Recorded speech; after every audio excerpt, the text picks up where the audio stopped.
Good morning students, welcome to your class बेटा। आज हम आपका एक नया चैप्टर लेके आए हैं, chapter number 5, the fundamental unit of life. ये हमारा बायोलॉजी का फर्स्ट चैप्टर है 9th क्लास में। अब स्टार्ट करते हैं बेटा इस चैप्टर को, जिसका नाम क्या है, the fundamental unit of life. Fundamental unit of life का मतलब है कि एक ऐसी बेसिक यूनिट जो कि हमारी लाइफ को सपोर्ट करती है, या हमारी लाइफ का सबसे बेसिक यूनिट कौन सी है। सबसे बेसिक यूनिट बात की जाती है सेल। सबसे बेसिक यूनिट क्या होती है? सेल। तो हम बोल सकते हैं the fundamental unit of life is the cell. हमारे चैप्टर का नाम क्या है? सेल। ठीक है बेटा।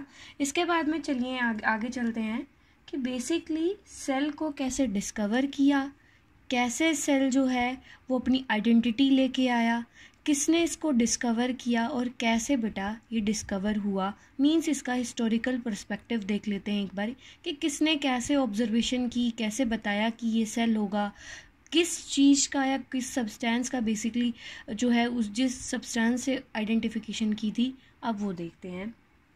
सबसे पहले देखते हैं, रॉबर्ट हुक एक साइंटिस्ट हुआ करते थे, बहुत अच्छे बायोलॉजिस्ट माने जाते हैं बेटा। इन्होंने क्या किया था, कॉर्क ली थी। क्या ली थी? कॉर्क ली थी। कॉर्क क्या होती है? Bark of tree. Bark of tree का छोटा जो टुकड़ा होता है उसको हम क्या बोलते हैं? कॉर्क बोलते हैं। बार्क को भी हिंदी में अगर मैं डिफाइन करूँ, बार्क का मतलब होता है पेड़ की छाल, जो ब्राउन ब्राउन सी स्टेम के ऊपर कोटिंग होती है ना, जो हम हाथ लगाते हैं थोड़ा सा या फिर उसको खींचते हैं तो स्क्रैप ऑफ होके निकल जाती है। तो मीन्स उस कॉर्क को बेसिकली रॉबर्ट हुक ने क्या किया था बेटा? स्टडी किया था अपने माइक्रोस्कोप के अंडर। किसके अंडर? अपने माइक्रोस्कोप के अंडर। जब रॉबर्ट हुक ने कॉर्क को माइक्रोस्कोप के अंडर ऑब्जर्व किया तो उसने क्या ऑब्जर्व किया? Cork has some compartments. Cork में क्या है? कुछ कंपार्टमेंट्स हैं। कंपार्टमेंट्स भी हो सकते हैं, कंपार्टमेंट्स बोल सकते हो, या और a kind of room. Means एक चार दीवारी जैसा क्या है, कुछ कंपार्टमेंट्स हैं। और उसने क्या बताया बेटा, इन कंपार्टमेंट्स के साथ में cork is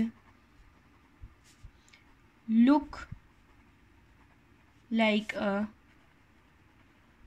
Honey comb. Cork कैसी लग रही है बेटा?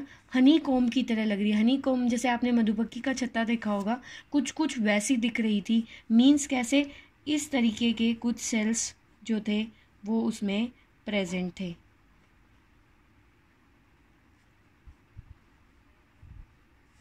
स्पेशल आइडेंटिटी, स्पेशल ऑर्गेनाइजेशन बनाया गया था सेल्स का। कुछ ऐसे ऐसे बार्क के अंदर क्या देखे गए थे बेटा? सेल देखे गए थे। मीन्स कॉर्क के अंदर कुछ ऐसे कंपार्टमेंट्स देखे गए थे।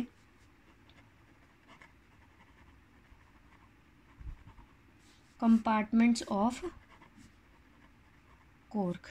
कॉर्क के अंदर ये कंपार्टमेंट्स देखे गए थे और इन्हीं की वजह से रॉबर्ट हुक ने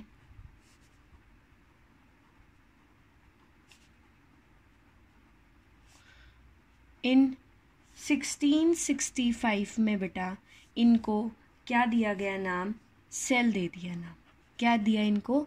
सेल दिया। मीन्स रॉबर्ट हुक ने 1665 में हनी कोम्ब जैसे कॉर्क के कंपार्टमेंट्स को क्या नाम दिया? सेल दिया। और ये जो कॉर्क थी बेटा, ये हमारे ट्री की कैसे सेल्स थे? डेड सेल्स थे। इसके बाद में देखते हैं कि बेसिकली रॉबर्ट हुक ने तो बेटा क्या किया था, ये बता दूं। रॉबर्ट हुक ने सेल की डिस्कवरी की थी, लेकिन कैसा सेल था? Dead cell. कैसा सेल था बेटा? वो डेड सेल था। इसके बाद में देखते हैं कि और कैसे कैसे किस किस ने कैसे कैसे डिस्कवरी की। देखिए, एक थे एंटोन वैन लीवेनहुक। लीवेनहुक इनको बोला जाता है, लीवेनहुक।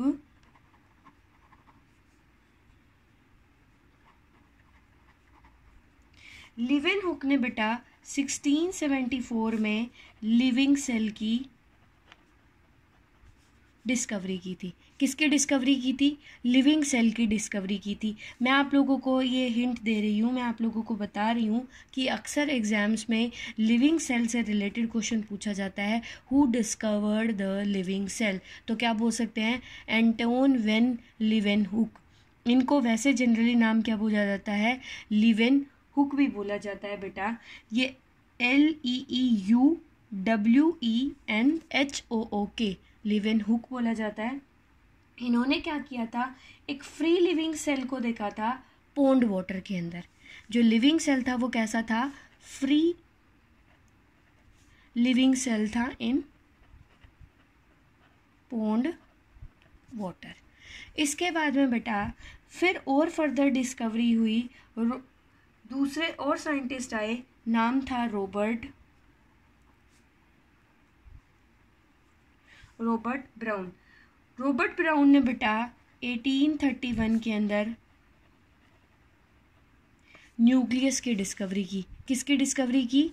न्यूक्लियस की डिस्कवरी की। और बेटा इसके बाद में फिर परकिंजी नाम से साइंटिस्ट थे, PURKINJE। परकिंजी नाम से साइंटिस्ट थे। इन्होंने 1839 के अंदर protoplasm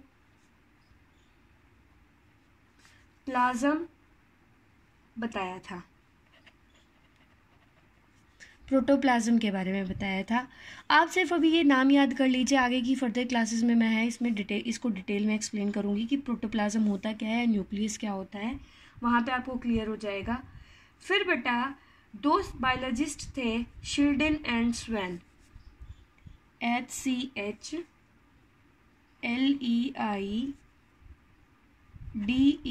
शिल्डन and Schwann, SCHWANN। Schleiden and Schwann ने बेटा इन्होंने दी थी क्या? Cell theory. क्या दी बेटा इन्होंने? फर्दर सेल की थियरी। सबसे पहले रॉबर्ट हुक ने सेल को डिस्कवर कर दिया, फिर लीवेनहुक ने लिविंग सेल को डिस्कवर किया पोंड वाटर के अंदर, जो फ्री लिविंग सेल को ऑब्जर्व किया था। रॉबर्ट ब्राउन ने फिर 1831 में न्यूक्लियस की डिस्कवरी की। फिर परकिंजी आए, उन्होंने 1839 के अंदर क्या किया? प्रोटोप्लाज्म के बारे में बताया कि प्रोटोप्लाज्म होता क्या है, कहाँ से ये प्रोटोप्लाज्म आया, क्या टर्म है ये प्रोटोप्लाज्म। उसके बाद में शिल्डन एंड स्वैन ने बेटा क्या दी? सेल थियरी दी। और फिर यही सेल थियरी को विरकाउ ने, इनकी प्रोनाउंसिएशन होती है विरकाउ ने 1855 के अंदर क्या किया बेटा? इसको सेल थियरी का फर्दर एक्सप्लेनेशन किया या फिर एक्सपेंशन किया। क्या किया? एक्सपेंशन किया। ये था हमारा कुछ हिस्टोरिकल पर्सपेक्टिव सेल से रिलेटेड। अब आप पूछेंगे मैम सेल इतनी डिस्कवरी भी पढ़ ली, तो सेल होता क्या है? सेल बेटा जैसे कि हमारी दीवार के अंदर ईंटें होती हैं ना, वैसे ही हमारी बॉडी के अंदर सेल प्रेजेंट होता है। मींस बहुत सारी ईंटें एक दूसरे के साथ अरेंज होकर के क्या बनाती है? एक दीवार बनाती हैं। ऐसे ही बहुत सारे छोटे छोटे सेल्स मिलकर के बेटा क्या बनाते हैं? हमारी पूरी बॉडी को बिल्डअप करते हैं। चलिए, इनकी अब सेल्स जो होते हैं इनको स्ट्रक्चरल और फंक्शनल यूनिट क्यों कहा जाता है? सबसे पहले इसी को देख लेते हैं। फंडामेंटल यूनिट ऑफ लाइफ क्यों कहा जाता है? Why cell is called structural and functional unit of life. तो ये इसकी बात जब आती है बेटा कि why cell is called as structural and functional unit, इस जो पॉइंट को स्ट्रक्चरल और फंक्शनल यूनिट ऑफ लाइफ को मैं एक्सप्लेन करूंगी किस बिहाफ पे? देखिए, cell is called structural and functional unit of life because देखिए स्ट्रक्चरल क्यों बोला? क्योंकि cell, many cells grouped together to form a tissue. Then tissue forms organs and organs form organ system. कुछ बातें नहीं लग रही होंगी, लेकिन फिर भी कोई डरने की बात नहीं है, घबराने की बात नहीं है। ध्यान से सुनना क्या है। बहुत सारे सेल्स मिलकर के, एक जैसे सिमिलर सेल्स मिलकर क्या बनाएंगे? टिश्यू बनाएंगे। क्या बताया? बहुत सारे सिमिलर सेल्स मिलकर के क्या बनाएंगे? टिश्यू बनाएंगे। और वो टिश्यू बेटा, बहुत सारे टिश्यू मिलके क्या बनाएंगे? हमारी बॉडी के अंदर ऑर्गन होते हैं ना, जैसे डाइजेस्टिव सिस्टम, हार्ट ऑर्गन है, लंग्स ऑर्गन है, किडनी ऑर्गन है, माउथ एक पार्ट है हमारी बॉडी का। उसके बाद में क्या होती है कि लीवर एक ऑर्गन है, और उधर से पेनक्रियाज एक ऑर्गन है। तो इस तरीके से डिफरेंट डिफरेंट ऑर्गन्स जो हैं वो कौन बिल्ड करते हैं? टिश्यूज़ बिल्ड करते हैं। और इन्हीं ऑर्गन्स का कलेक्टिव फॉर्म को हम क्या बोलते हैं? ऑर्गन सिस्टम बोलते हैं। मीन्स बिगनिंग कहाँ से हुई पूरी बॉडी की? सेल से। इस वजह से हम सेल को क्या बोलते हैं? Structural unit. और फंक्शनल यूनिट क्यों बोलते हैं? देखिए, कहीं पे भी वियर टियर का मतलब कुछ कट जाता है, फट जाता है। जैसे हमें कोई चोट लगती है तो वूंड होता है, ब्लड फ्लो करता है। अब ब्लड फ्लो करता है बेटा, जो भी डैमेज हुआ है हमारे सेल्स के अंदर, उस डैमेज को मेंटेन कौन करेगा? सेल ही करेगा। तो जितने भी यूजफुल फंक्शंस होते हैं वो सारे के सारे, the useful functions are inside the cell. Useful functions का कैसे? जैसे protein formation, destroy of foreign body. Destroy of foreign body का मतलब क्या है? देखिए, प्रोटीन की फॉर्मेशन का मतलब प्रोटीन की सिंथेसाइज करना, लेकिन डिस्ट्रॉय ऑफ फॉरेन बॉडी कभी कभी क्या होता है, हम खाने के साथ में कुछ यूनिसेलुलर मल्टीसेलुलर ऑर्गेनिज्म होते हैं, उसके बारे में बताऊंगी क्या होते हैं ये। कुछ ऑर्गेनिज्म जो होते हैं बेटा, वो खाना लेने के साथ साथ में कुछ माइक्रो ऑर्गेनिज्म यानी बैक्टीरिया, वायरस, फंजाई को भी अपने साथ क्या कर लेते हैं? इनगल्फ कर लेते हैं, अपने अंदर अपटेक कर लेते हैं। तो उन अपटेक किए हुए फॉरेन पार्टिकल्स को भी सेल के अंदर क्या किया जाता है? डिस्ट्रॉय किया जाता है। मेम्ब्रेन बायोजेनेसिस की बजाय मैं बोलूँगी सेल रिपेयर। सेल रिपेयर में भी इसका काम होता है। उसके बाद में बेटा वूंड हीलिंग।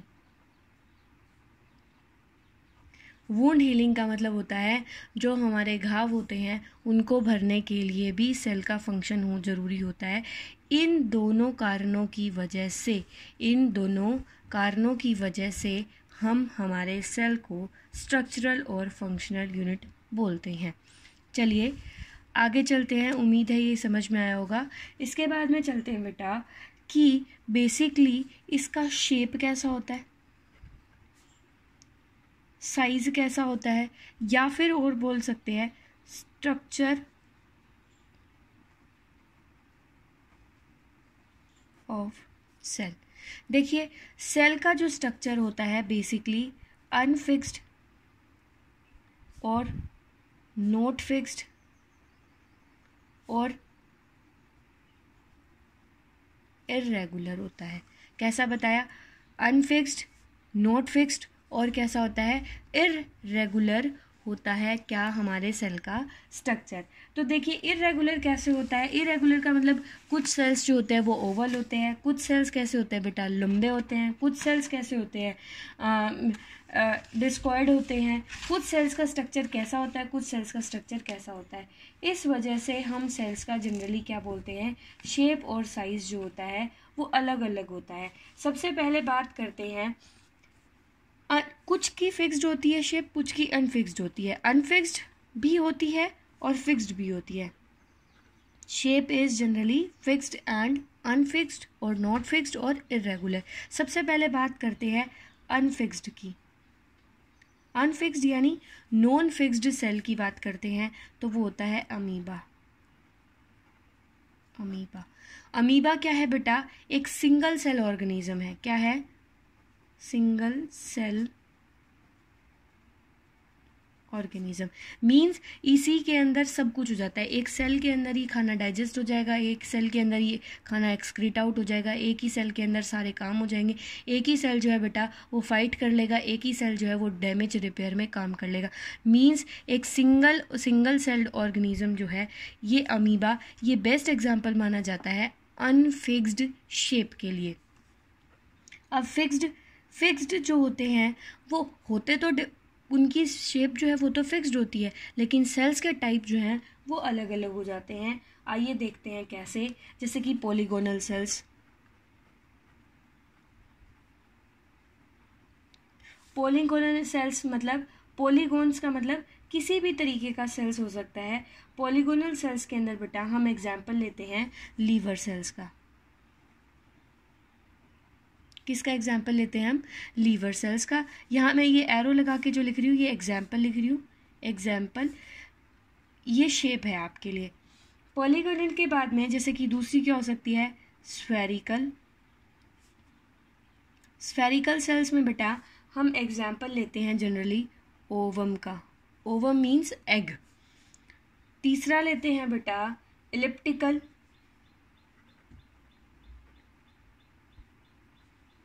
इलिप्टिकल होती है थोड़ी सी जैसे हमारी अर्थ है, इलिप्टिकल का मतलब थोड़ी सी लॉन्गिट्यूडनल में एक्सपेंडेड है, लेकिन है स्फेरिकल, थोड़ी सी लंबी लंबी स्फेरिकल है, उसको हम क्या बोलते हैं?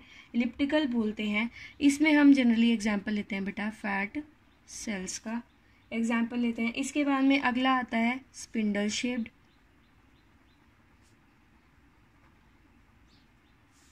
स्पिंडल शेप में एग्जांपल लेते हैं स्मूथ मसल सेल का।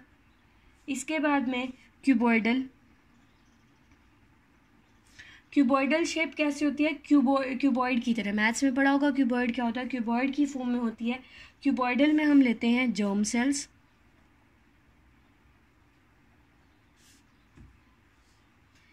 इसके बाद में बेटा और भी बहुत तरीके की शेप्स होती हैं, जैसे होती है स्टीलेट। स्टीलेट में हम एग्जाम्पल लेते हैं बेटा बोन सेल्स का। किसका लेते हैं? बोन सेल्स का। देखिए पॉलीगोनल की आपको पता चल गई होगी, पॉलीगोनल का मतलब बहुत सारी एजेस, मार्जिन वाला। स्फेरिकल आपको पता है स्फेरिकल। इलिप्टिकल होता है थोड़ा सा चपटा चपटा, इस तरीके का होता है, ये इलिप्टिकल होता है, ये स्फेरिकल होगा, ये पॉलीगोनल होगा। इसके बाद में क्या होता है? स्पिंडल शेप की बात करें तो स्पिंडल शेप कुछ ऐसी होती है, मीन्स मार्जिन्स पे से कैसी होती है? पतली होती है, और बीच में कैसी होती है? मोटी होती है। क्यूबॉइड कैसा होता है हमारा? कुछ ऐसा होता है, क्यूबॉइडल शेप के कुछ सेल्स होते हैं। और बेटा स्टीलेट शेप में सेल्स कैसे होते हैं? लगभग कुछ ऐसे सेल्स होते हैं।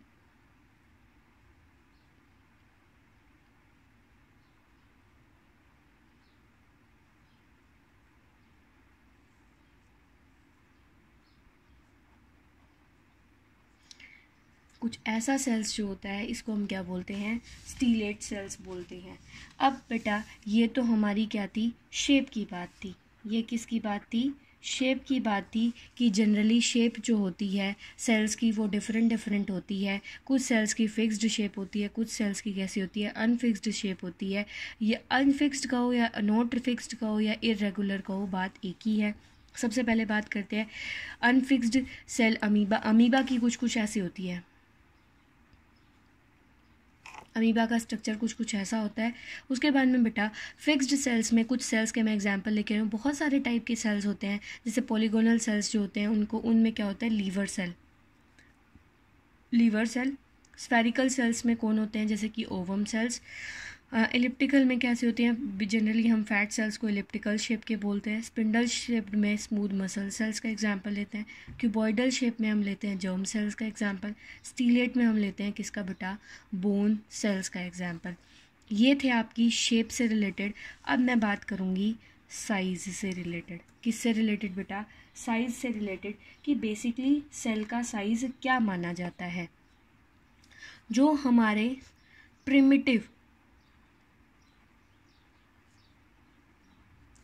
प्रिमिटिव सेल्स होते हैं, means not well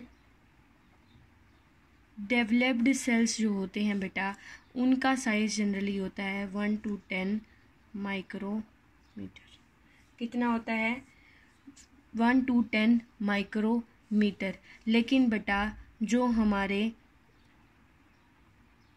developed sales, और क्या बोल सकते हैं हम उनको, जो हमारे डेवलप्ड सेल्स के साथ में क्या है, हमारे मॉडर्न सेल्स हैं। मॉडर्न सेल्स यानी हमारे जो वेल डेवलप्ड सेल्स हैं जिनके अंदर ऑर्गेनेलीज भी प्रेजेंट हैं, उनका साइज लगभग माना जाता है बेटा 10 to 100 माइक्रोमीटर।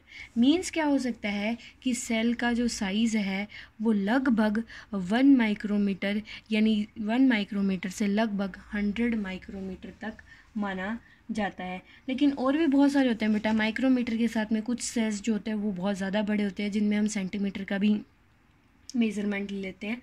1 माइक्रोमीटर को मैं बता दे रही हूँ आपको, 1 micrometre is generally equal two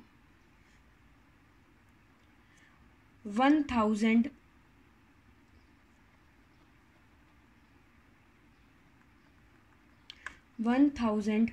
of a millimetre. ये तो मैथ्स में किया होगा आपने कि मिलीमीटर क्या होता है। 1 micrometre is equal to 1000th of millimetre. Basically ये माना जाता है। इसके साथ साथ में बेटा अब साइज से रिलेटेड कुछ और बात करते हैं कि साइज से रिलेटेड में सबसे स्मॉलेस्ट एग की बात करते हैं। सबसे स्मॉलेस्ट एग होता है PPLO, प्लूरोनिमोनिया लाइक ऑर्गेनिज्म। इसको हम माइकोप्लाज्मा भी बोलते हैं, माइकोप्लाज्मा। दूसरा आता है बेटा लार्जेस्ट सेल।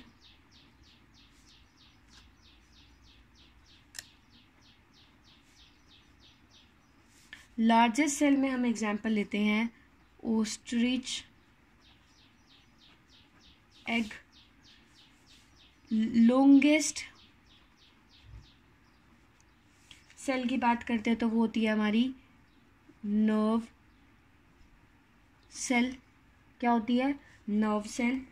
और बेटा और भी बहुत तरीके की क्या होती हैं, साइज़ जो होती हैं वो बहुत सारी तरीके की प्रेजेंट होती हैं हमारे सेल्स के अंदर। बहुत सारी तरीके के सेल्स प्रेजेंट होते हैं, बताया। शेप भी अलग अलग प्रेजेंट होती है, साइज़ भी अलग अलग प्रेजेंट होता है। कुछ सेल्स के बारे में मैंने क्या बताया बेटा, आपको बताया। बेसिकली जो माइकोप्लाज्मा होता है उसका साइज़ लगभग, जो हमारा माइकोप्लाज्मा है इसका साइज़ लगभग बेटा 0.1 से 0.5 माइक्रोमीटर तक होता है।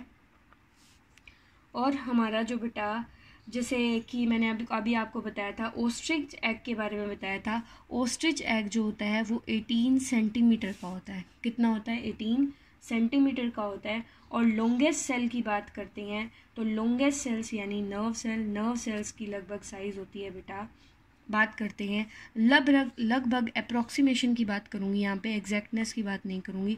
लगभग 10 से 12 सेंटीमीटर का होता है लॉन्गेस्ट सेल। मींस लंबाई में बड़ा है, लार्जेस्ट मतलब ऑल ओवर बड़ा है, लेकिन लॉन्गेस्ट का मतलब लेंथ वाइज सबसे बड़ा सेल है।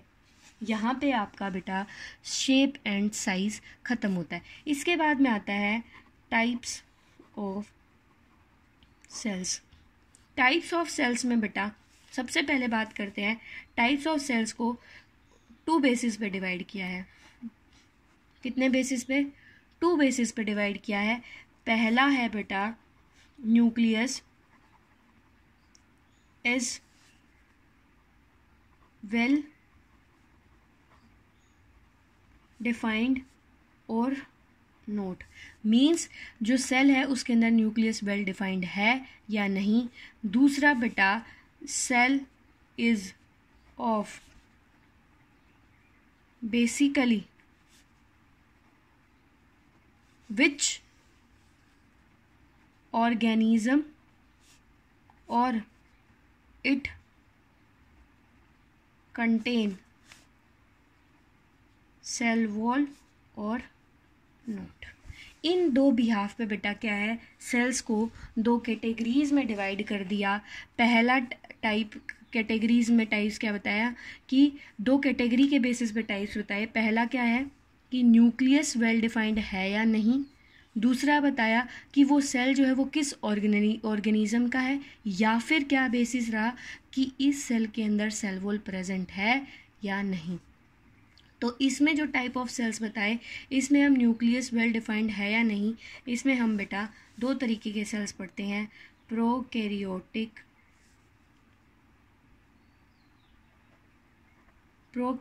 Sales and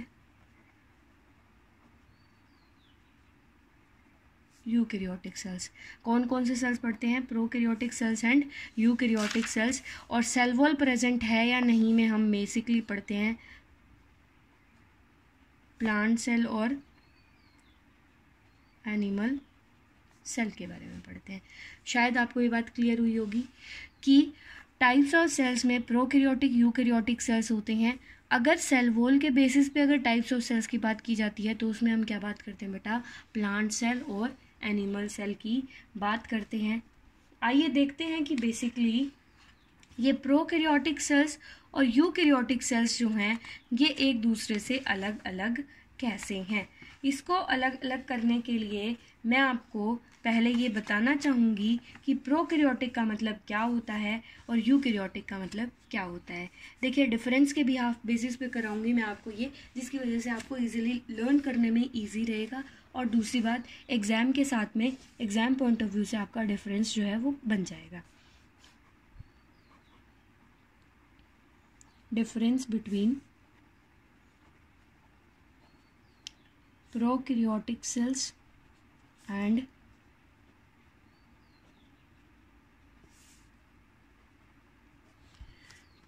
eukaryotic cells. सबसे पहले बात करते हैं बेटा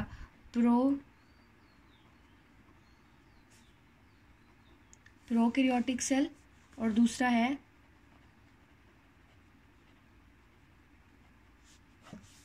प्रोकैरियोटिक सेल और यूकैरियोटिक सेल की बात करते हैं तो प्रोकैरियोटिक सेल्स का सबसे पहले बताऊंगी, प्रो का मतलब होता है प्रिमिटिव। प्रो का मतलब क्या होता है, प्रिमिटिव। और यू का मतलब होता है एडवांस। यू का मतलब क्या होता है बेटा, एडवांस।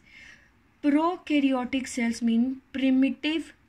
कैरियन का मतलब होता है न्यूक्लियस, और यहाँ पे भी कैरियन का मतलब होता है न्यूक्लियस। मीन्स प्रोकैरियोटिक का मतलब प्रिमिटिव न्यूक्लियस, यूकैरियोटिक का मतलब एडवांस न्यूक्लियस। और वहीं पे बेटा जो मैं पीछे आपको शेप साइज में बता रही थी कि प्रिमिटिव सेल्स यानी नॉट वेल डेवलप्ड सेल्स यानी प्रोकैरियोटिक सेल्स। कौन से सेल्स, प्रोकैरियोटिक सेल्स। और जो डेवलप्ड सेल्स या मॉडर्न सेल्स की बात कर रही थी वो सेल्स कौन से, यूकैरियोटिक सेल्स। कौन से सेल्स की बात कर रही हूँ, यूकैरियोटिक सेल्स की बात कर रही हूँ। देखिए डिफरेंस देखते हैं प्रोकैरियोटिक और यूकैरियोटिक के बीच में। सबसे पहले हमने बेटा पीछे भी शेप और साइज जब हम उसके डिस्कस कर रहे थे तो वहाँ पे हमें पता चला था कि इनको हम बोल सकते हैं क्या। पहले तो इनकी शेप के बारे में पढ़ते हैं। They have primitive nucleus. इनके पास कैसा है, प्रिमिटिव न्यूक्लियस है। Means nucleus is not surrounded by the nuclear membrane. Means जो हमारा न्यूक्लियस है उस न्यूक्लियस के बाहर अगर न्यूक्लियर मेम्ब्रेन नहीं प्रेजेंट है तो वो कैसा है, हमारा प्रोकैरियोटिक सेल है। और इनमें क्या बोलते हैं, दे हैव एडवांस्ड और well defined nucleus because nucleus is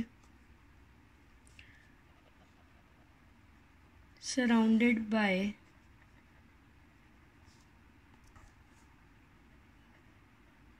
nuclear membrane. चलिए दूसरा पॉइंट देखते हैं हम साइज का, कि प्रोकैरियोटिक सेल्स का साइज क्या होता है। इनका साइज जो होता है बेटा जनरली 1 to 10 माइक्रोमीटर होता है। कितना होता है? 1 to 10 माइक्रोमीटर होता है। और इनका साइज कितना होता है?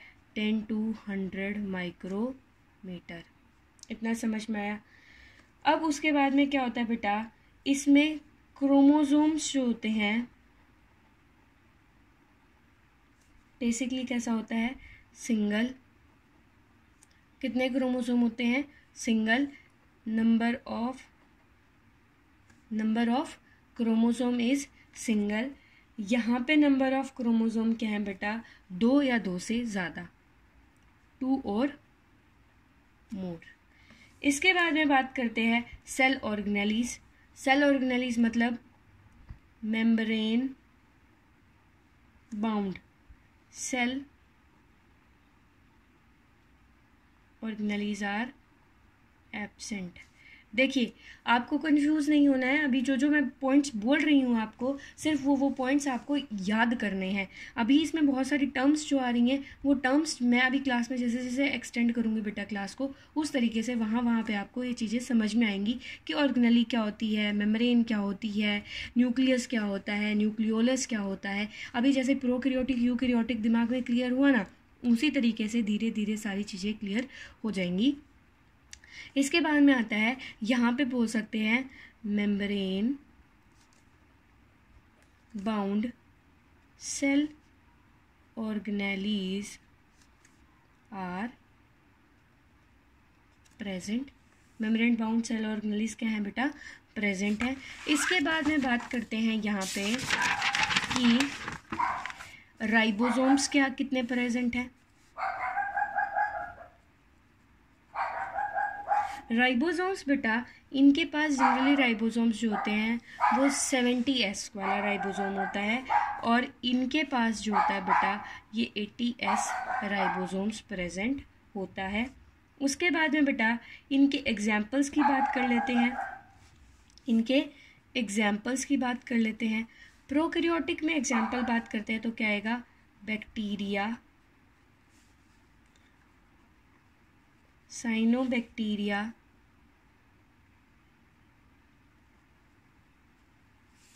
उसके बाद में बेटा इसी साइनोबैक्टीरिया को हम क्या बोलते हैं? ब्लू ग्रीन एल्गी बोलते हैं। ये इसका कॉमन नेम रहेगा, और भी बहुत सारे हैं, ETC हम लिख सकते हैं। इसके बाद में बात करते हैं यूकैरियोटिक। यूकैरियोट में क्या आएंगे? Plant cells, animal cells,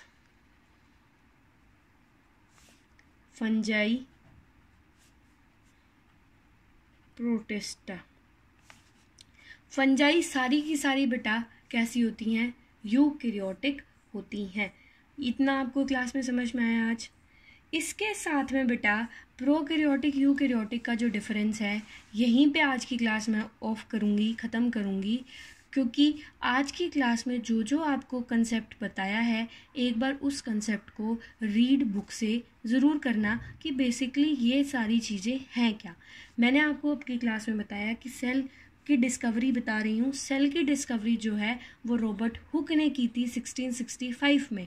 question पूछा जाता है हु डिस्कवर द सेल, तो आप बताएंगे Robert Hooke discover the cell in 1665।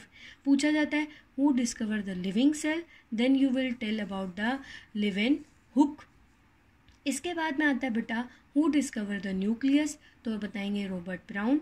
इसके बाद में आपसे जनरली क्वेश्चन पूछा जाता है कि why cell is called as structural and functional unit, because cell is पहले बताएंगे कि basically cell is a structural unit because the consecutively the aggregation of the cell will leads to the formation of tissue tissue will forms the organs and organs will form the organ systems.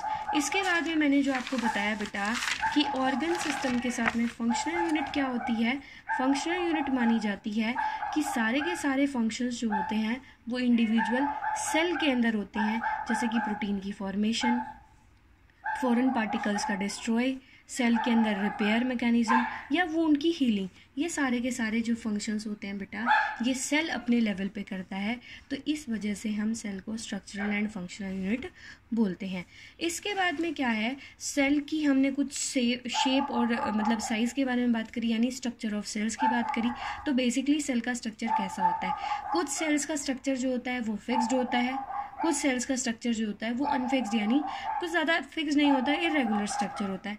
Irregular structure का best और prominent example जो है, इसका prominent और best example जो है बेटा वो आता है अनफिक्स्ड का, आता है अमीबा, जिसका जो कि एक सिंगल सेल्ड ऑर्गेनिज्म है। उधर से फिर दूसरा फिक्स जो है बेटा उसमें बहुत सारी तरीके की शेप्स हैं जो फिक्स्ड हैं हर एक टाइप के सेल्स के लिए, तो वो मैंने आपको एग्जांपल्स दिए। इसके बाद में साइज़ की बात करते हैं। जनरली साइज़ क्या होता है, लगभग प्रोकैरियोट्स का 1 to 10 माइक्रोमीटर तक होता है। यूकैरियोट्स का जनरली कितना होता है, लगभग 10 से 100 माइक्रोमीटर तक होता है बेटा। और इसी के साथ में स्मॉलेस्ट सेल के बारे में बताया कि स्मॉलेस्ट सेल कौन होता है, PPLO, इसको हम क्या बोलते हैं, माइक्रोप्लाज्मा। 0.1 से 0.5 माइक्रोमीटर तक होता है इसका साइज़।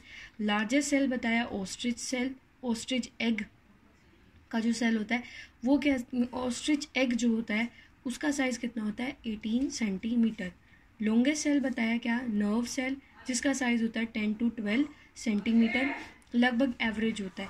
इसके बाद में आता है टाइप ऑफ सेल्स के बारे में बताया कि 2 बेसिस पे डिवीजन की, prokaryote, eukaryote, nucleus well defined है या नहीं, सेल वॉल प्रेजेंट है या नहीं, उसके बिहाफ पे एनिमल्स, प्लांट सेल और एनिमल सेल। फिर प्रोकैरियोट और यूकैरियोट का मैंने आपको डिफरेंस कराया है। देखिए बेटा इसको पढ़ना ज़रूर, एक बार ध्यान से पढ़ना, चीज़ें समझ में आ जाएंगी। इसके बाद का जो पॉइंट होगा उसमें हम फर्दर डिटेल में स्टडी करेंगे what is the basic cell structure. अब हम स्ट्रक्चर के बारे में पढ़ेंगे कि सेल के अंदर बेसिकली क्या क्या चीज़ें प्रेजेंट हैं। आज की क्लास यहीं पे स्टॉप कर रही हूँ। Thank you, good bye, good luck, take care.